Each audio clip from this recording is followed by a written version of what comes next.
Hello, I'm Aleksandra Wiśniewska and you're watching TVP World Talks, where every word matters.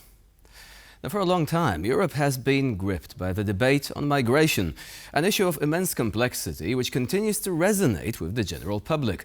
In some cases, the intensity of this debate leads to questionable statements being made. This time it was Poland's biggest opposition party, Law and Justice, that has raised a few eyebrows with controversial statements on foreign migrants. Joining us now to discuss the issue is Aleksandra Wiśniewska, MP for Poland's ruling Civic Coalition, member of the Parliamentary Foreign Affairs and Defence Committees, and former head of a number of humanitarian missions. Hello and welcome to TVP World. Thank you very much for having me. So before we begin our conversation, I would like to show you a report concerning what actually happened in this regard. So without further ado, let's take a glance at a brief report concerning the situation at hand. This video was published by Law and Justice's official social media account. It shows pictures and videos of people of color, many of them in regular everyday scenes like waiting for a bus or train. Accompanied by ominous music, these clips and photos are interjected by soundbites from Polish PM Donald Tusk, saying illegal migrants will not be supported by the Polish government. Law and Justice MPs also spoke out against the ruling coalition on social media. Since Tusk was elected, Germany is treating Poland like a colony. The left-wing Together party has condemned the video, saying it incites racial hatred.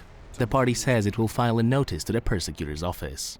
The ongoing crisis on the Polish-Belarusian border is part of Russia's hybrid war against Poland. Prime Minister Donald Tusk says that 90% of the migrants have Russian visas and are being deliberately pushed toward the border in an attempt to destabilize not just Poland itself, but the entire European Union. Luxembourg's Prime Minister was the first one who said openly that this is not the Polish-Belarusian border. It's a European border. It's also Luxembourgish border.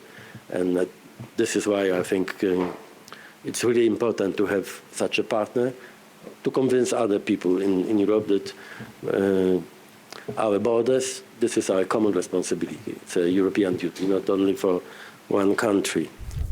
Poland also plays a crucial role on NATO's eastern flank. This is why Warsaw is working on the Eastern Shield, a comprehensive defense infrastructure project which is scheduled to be ready by 2028. So Poland's Foreign Minister Radosław Sikorski recently said that in order to grasp this issue, we basically need a debate which is calm and substantive in nature. Would you say that what we've just seen a moment ago qualifies? Absolutely not. So, in fact, what we had seen a moment ago, what we had also seen by a number of other politicians of Law and Justice, as well as Sovereign Poland, so this are the far-right groups as well, have been spreading of disinformation. So have been spreading of fake news based on images that we don't know where they come from, but they're engineered. Some of them particularly disgraceful example. For example, during the campaign to the European Parliament has been used by a politician called Waldemar Buda, who has been a Law and Justice candidate, a former minister in Morawiecki government, who had used a video of dark-skinned men with a sound of apes on it. So comparing a group of alleged migrants to apes. And then following that, we had seen a series of tweets by Dariusz Matecki of Sovereign Poland, who has actually allegedly been patrolling Western Poland, in search of groups of migrants. Now, this is deeply, deeply disquieting, because this is using of images that are that do not come from Poland, and that they're supposed to engineer fear and engineer a sense of threat in the society for their own political gain. They were criticized for insinuating that, they simply posted these images with no further description or with some sort of ominous statement like, it is about to begin, or something like that. But in one case, actually, I think one of the MPs was called out because he said there are so many Muslims here, but someone said, look, they were there because there was actually a Muslim holiday being celebrated on the site at a rented venue. So what does it tell us about this campaign? Because it has caused severe controversies and ample criticism coming from various sides, really. Absolutely. This is a very classic symptom, of what the politics of law and justice have been doing over the past 8 years of the previous rule in Poland. And now it is quite shocking that still, the biggest opposition party, Law and Justice, continues to do so, and with such blatant elements of disinformation in the public media. And this actually appeals to the lowest instinct in public in order to achieve a political gain. And when I think of politics, right, I think that the ultimate goal, the idealist goal of politics, is to try to appeal to the most noble of our intentions, to try to serve the common good in a utilitarian, in a benevolent fashion. And this actually is directly opposite. So on behalf of the Republic of Poland, and on behalf of the people that are actually responsible for serving this country, I am ashamed to see that such MPs, so people that sit with me in the parliament, continue to do this thing and exploiting actually human suffering and exploiting people in various situations on the road in order to gain political gain and blackmail the current government. And are they being consistent in that? Because some people have pointed out that they actually invited Ukrainians, which was the right thing to do. I mean, Poland at that time was considered to be a humanitarian superpower. And then there was also another controversy regarding the issuance of documents for foreign migrants.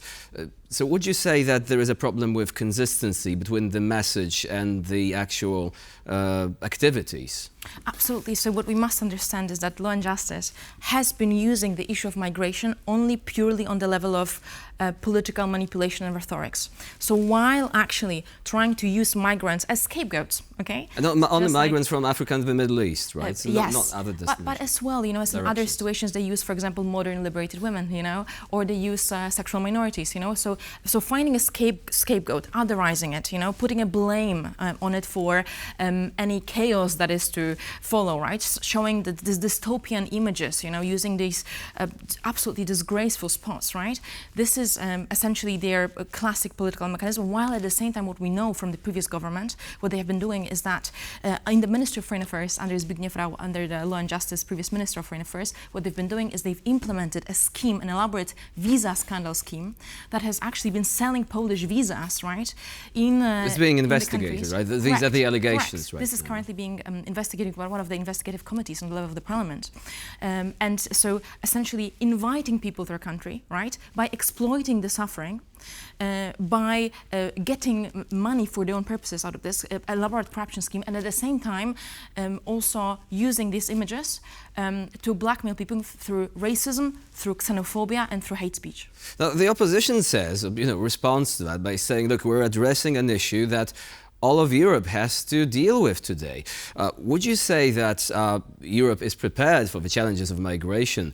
And is there any truth in that response? I mean, this has been a part of the narrative that this is a huge challenge, Western governments are not prepared, and we do not want things to happen along the same lines here in Poland. What would be your response to that? Yes, this is an absolutely enormous challenge. But this is a challenge that we have to approach together as a European Union, while also communicating as Poland, the unique situation that Poland is under. So as you know, the Migration Pact is being debated currently on the level of the European Parliament as well as the level of the EU. A Migration Pact that has been previously negotiated, or Law and Justice had barely made any attempts at negotiation, leading to a situation where a pact, which our current government of the ruling Civic Coalition has attempted to reject, since it does not sufficiently describe the Polish situations and the threat of the migration pressure on the Polish-Belarusian border and the hybrid warfare that is being launched by Lukashenko and by Putin. So using people as a demographic weapon, this terrible, cynical scheme. But we must, first of all, communicate the unique situation that Poland is at, and at the same time trying to protect European borders. Security is extremely important, but at the same time we must also remain deeply humane. And we cannot lose our European values that the democratic societies are resting on, that we actually differentiate ourselves on from regimes such as that of Vladimir Putin's, right? Which is the inherent respect to dignity of every single human being. Don't you think it could prove to be something of a losing battle, given that all across the European Union, far-right parties are trying to unite? There are many issues that divide them. But there might be a risk that this single thing, this single issue, migration, they might actually agree upon. Do you think that this is something that could happen? And how would it affect the public debate? I mean, if you want the European Union to act with a certain degree of unity, you need to have a political unity between various governments. Now, some governments are actually turning towards the far right. So, is it going to be possible? Is it going to be, undermined by this trend? So we do indeed see that what has been happening in Poland, in fact, has also been happening in a number of other countries. So we see that with Alternative für Deutschland in Germany. We see that with Marine Le Pen in France. We see also Fidesz of Viktor Orban in Hungary employing a very similar kind of rhetoric, and also outside, of European context. In the past, we've seen Duterte in Philippines. We've seen Bolsonaro in Brazil doing very similar things. Why? Because this actually comes from a classic far-right, alt-right playbook. That when you actually analyze this dangerously reminds us to what has been happening in 20th century Europe when it comes to Nazism and when it comes to fascism at the beginnings of that. And as Europeans, that appreciate the sacred European project and the European freedoms, the freedoms of the movement within Schengen as well, that we have achieved, which is a tremendous achievement of the EU, we must do everything in our power to resist that narrative. This means uniting, this means having actual policy debates that are fact-based, this means creating strategies. And for example, current government is currently, while trying to push back against the current migration pact, which does not address the Polish situation per se, is also coming up with the migration strategy, which previous government has never had. So the previous government of Law and Justice has never had a proper migration strategy or a proper integration strategy, because you cannot, invite people to come without actually integrating them properly, to our norms of our Western society, countries have made that mistake, right, didn't they? But speaking of strategies, do you think that Europe has European parties within the mainstream, the political mainstream, do they have a strategy of opposing those trends? Because for many young people in particular, it seems to be that, voting for these far-right parties, sometimes also for the far left, is considered to be something edgy, like rebellious. And of course, some people might eventually grow out of that, evolve, see these narratives for what they are. But many will actually stay, and especially since these narratives are often amplified on certain social media platforms. So does the political mainstream have a strategy, a narrative that could turn the tide, so to say? I'm very hopeful when it comes to that. I know that we as Polish government are currently working on that, and together with other European countries, especially those like Finland, for example, which also are under very similar migration pressure and there are similar migration challenges. So we have met with a number of countries, that together can represent a bloc in the EU under current pressure of Lukashenko and Putin. However, I believe that it would be extraordinarily naive, from us to understand that this is such simple populist trap, to fall, to believe that there's only a dichotomy. Either we close our borders, or we open them. No, there is a way of trying to ensure that we secure Schengen and we secure our societies by, for example, right now, current infrastructural and technological reinforcements at the Polish-Belarus border, because the current barrier that has been raised by the previous government is not actually working, while at the same time allowing humanitarian actors to save lives, because every life that is saved, that is in danger due to the cynical scheme of Lukashenko and Putin, that is saved on the Polish soil, that service to humanity is to be respected. And we don't deny that.